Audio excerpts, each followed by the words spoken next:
Coming home was a years-long process for the many families that decided to return.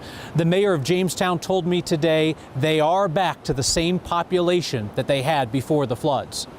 They love that town and they wanted to return. One woman in Jamestown not only lost her house, but lost the chance to rebuild it in the same place. Jennifer Meckel shows us what coming back home looks like for her. My favorite part about living here was being on Main Street, being, in the middle of town. For decades, Nancy Farmer has called Jamestown home. People would stop by, they'd walk by and I could go out and talk to them, or, if I was out in my garden, I could hang out with people. And, of course, the creek.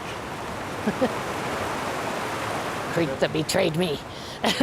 The creek that 10 years ago would change her definition of home forever. It had been raining for 3 days straight, so I got a reverse 911 call that the water was rising and they needed to evacuate me. So Nancy survived the rising waters and landslide back in 2013, but her home did not, and rebuilding here wasn't possible. Well, I was homeless,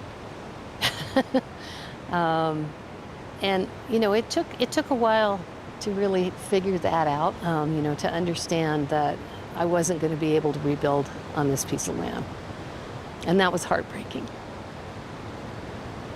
because I really loved living here.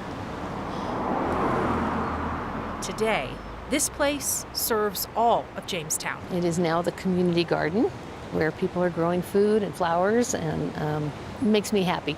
It makes me happy that it's being used for that purpose. History books will mark the dates and times of a disaster, but harder to measure just how much the town's changed is how a community rebuilds. A lot of grief, a lot of gratitude, and then, life just goes on. And we just keep going and move forward. Jennifer Meckel, 9 News. And Nancy did get a new house not too far away from here in Jamestown, with assistance from Catholic Charities that helped her get the land, and for hundreds of Mennonite volunteers who helped her build that house over 3 months' time.